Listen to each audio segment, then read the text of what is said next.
Hello everyone, this is Learn Faster. So in today's video we will talk about poem of Frog and Nightingale. So हम एक poem है The Frog and Nightingale, इसकी summary आज हम पढ़ेंगे.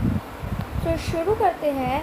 In the Bengal bog under a sumac tree a frog sang in its unpleasant voice.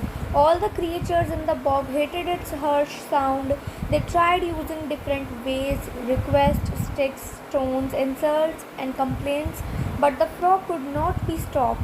It was proud of its voice and sang with confidence. तो क्या बात हो रही है? बिंगल बॉग, जो एक फ्रॉग है जो बिंगल बॉग में रहता है. एक फ्रॉग है बिंगल बॉग में रहता है, सुमेक ट्री पर रहता है. सो जो फ्रॉग है वो उसकी अनप्लीजेंट वॉइस इतनी है, मतलब वो इतना गाता रहता है, उसकी जो आवाज़ है बहुत गंदी होती है, अनप्लीजेंट वॉइस है उसकी. जो सारे क्रिएचर्स है बॉग में उससे उसकी आवाज़ से बहुत परेशान है.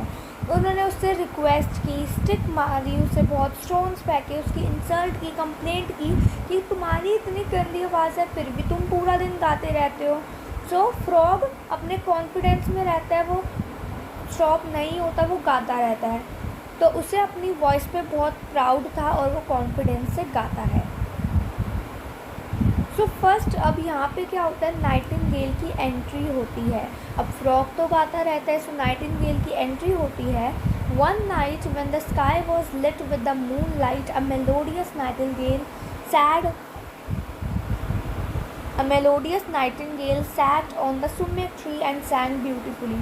सो क्या होता है, एक रात में नाइटिंगेल आती है और वो सुमेक ट्री पर बैठती है और वो अपनी मेलोडियस वॉइस पे गाती है. मतलब उसकी नाइटिंगेल की बहुत मेलोडियस वॉइस थी, उस वॉइस में वो गाती है. तो जो सारे क्रिएचर है वो उसकी मेलोडियस वॉइस से अट्रैक्ट हो जाते हैं और उसका सॉन्ग सुनने लगते हैं. तो जो फ्रॉग है वो सरप्राइज़ हो जाता है कि उसने इतनी अच्छी आवाज़ पहले कभी नहीं सुनी थी, तो ये गा कौन रहा है इतनी अच्छी आवाज़ में. So all the creatures praised and cheered the bird and asked it to sing more. So जो सारे creatures थे उन्होंने अब नाइटिंगेल की बहुत तारीफ़ की और उससे पूछा, मतलब कि तुम एक वो और उससे सब जो सारे क्रिएचर्स थे उसने नाइटिंगेल की तारीफ़ की, सारे एनिमल्स ने. अब नाइटिंगेल को कहा कि तुम एक और बार गाओ. तो जो नाइटिंगेल ने पहले कभी इतनी मतलब अच्छी तारीफ़ अपनी नहीं सुनी थी, तो नाइटिंगेल खुश हो जाती है. अब वो कंटिन्यूसली पूरी रात गाती रहती है. अब अगली रात जैसे ही बर्ड प्रिपेयर होती है अपना गाना गाने के लिए, जो फ्रॉग है वो नाइटिंगेल से जेलस होता है और जैसी नाइटिंगेल प्रिपेयर होती है गाना गाने के लिए, फ्रॉग उसे इंटरप्ट करता है. It introduced itself as the owner of the tree on which the bird was sitting. It said that it was famous for its deep, manly voice and also wrote occasionally for the Bog Trumpet magazine. So now क्या बात हो रही है कि अगली रात अब जो फ्रॉग है वो उसे अपनी क्या बात हो रही है कि जो फ्रॉग है वो इंट्रोड्यूस करता है कि वो इस ट्री का ओनर है जिस पर वो बर्ड बैठी है. तो कहता है कि मैं अपनी डीप वॉइस के लिए यहाँ पर बहुत फेमस हूँ.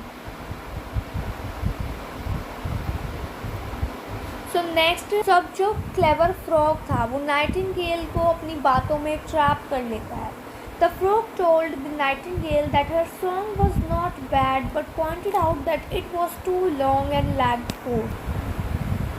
सो जो फ्रॉग है वो नाइटिंगेल को कहता है कि तुमने जो सॉन्ग गाया वो बैड नहीं था, बट वो बहुत ज़्यादा लंबा था और उसमें थोड़ा फोर्स कम था, उसमें फोर्स की कमी थी. जो इनोसेंट बर्ड है अब उसे बहुत अच्छा लगता कि इतने बड़े म्यूजिशियन ने मुझे सिंगिंग टैलेंट के बारे में बताया, मतलब कि मैं कैसा गाती हूँ. तो जो नाइटिंगेल है उसे बहुत अच्छा लगा. तो the frog scolded her for being proud that her song was her own original composition. Now जो फ्रॉग है वो कहता है कि अब तुम मुझसे ट्रेनिंग लोगी अगर तुम्हें एक परफेक्ट सिंगर बनना है. तो जो इनोसेंट नाइटिंगेल है वो क्लेवर फ्रॉग के ट्रैप हो जाती है, क्लेवर फ्रॉग की बातों में. तो जो नाइटिंगेल है फ्रॉग से रिक्वेस्ट करती है कि वो उसे ट्रेन करे और जो नाइटिंगेल है वो उसकी तारीफ़ करती है बाय सेइंग कि तुम तो इतने बड़े म्यूजिशियन हो, Mozart. The frog agreed hesitantly but वो चार्ज अ फी. अब जो फ्रॉग है वो कहता है कि मैं तुम्हें ट्रेन तो करूँगा लेकिन मैं फीस चार्ज करूँगा, मतलब कि मैं फ़ीस लूँगा। तो जो फ्रॉग है वो जो फ्रॉग है वो नाइटिंगेल को फोर्स करता है। Little delicate bird which means Nightingale, जो फ्रॉग है वो बर्ड को फोर्स करता है कि तुम बैड वेदर में भी गाओ। बैड वेदर विच मीन्स कि रेनी सीजन था तब, लॉन्ग आवर्स के लिए। सो अब नाइटिंगेल गाती है बहुत लॉन्ग आवर्स के लिए, तो इससे वो वीक हो जाती है। Her voice lost its melody, so उसकी जो इतनी मेलोडियस वॉइस थी अब वो नहीं रहती। Now greedy frog used nightingale to earn money. तो अब क्या होता है कि जो ग्रीडी फ्रॉग है वो नाइटिंगेल को यूज़ करता है पैसा कमाने के लिए। After some rest the nightingale's throat felt better and it again started singing. तो क्या होता है, अब जो नाइटिंगेल है उसकी जो मेलोडियस वॉइस थी वो पहले नहीं रहती है, तो उसने रेस्ट लिया। तो अब रेस्ट करने के बाद जो उसका थ्रोट है वो फिर से बेटर हो गया, अब वो फिर से गाना गाना शुरू कर देती है।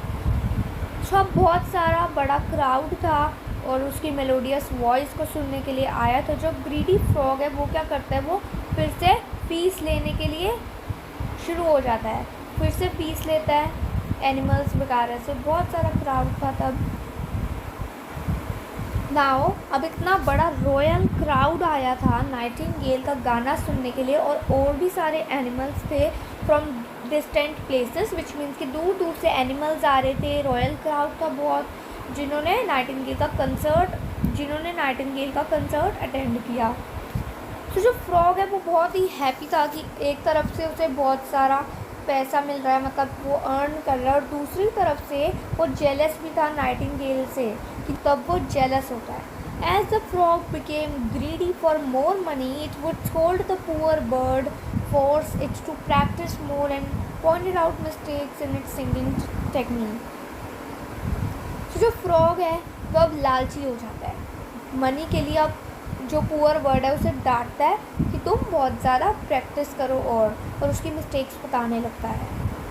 So declining glory and death of the nightingale. अब क्या होता है कि जो फ्रॉग है वो बहुत फोर्स करता है नाइटिंगेल को, तो इससे नाइटिंगेल की डेथ हो जाती है। As it became sad, overworked and weak, its song lost it melody and became boring.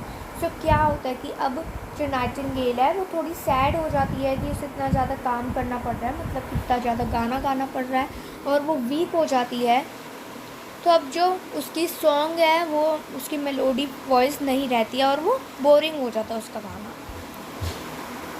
तो जो क्राउड है वो डिक्रीज़ होना शुरू हो जाता है, इससे फ्रॉग को बहुत गुस्सा चढ़ता है। तो वन डे क्या होता है कि बर्ड ना ट्राई करती है, एक डीप ब्रेथ लेती है ताकि वो लाउड और स्ट्रॉन्ग गा सके। सो अचानक ही उसकी वेन बर्स्ट हो जाती है और वो एंड इट डाइड। सो अचानक ही उसकी वेन बर्स्ट हो जाती है एंड इट डाइड। नाउ जो फ्रॉग है वो नाइटिंगेल को स्टूपिड और नर्वस एंड जो फ्रॉग है वो नाइटिंगेल को कहता है कि ये नाइटिंगेल स्टूपिड थी और बहुत नर्वस रहती थी। सो जो फ्रॉग है वो कहता है कि उसे अपने अंदर कॉन्फिडेंस होना चाहिए था, ना कि उसे इन्फ्लुएंस होना चाहिए था, जो फ्रॉग कहता है उसके बारे में। सो नाउ हमने पूरी पोएम कवर कर ली है।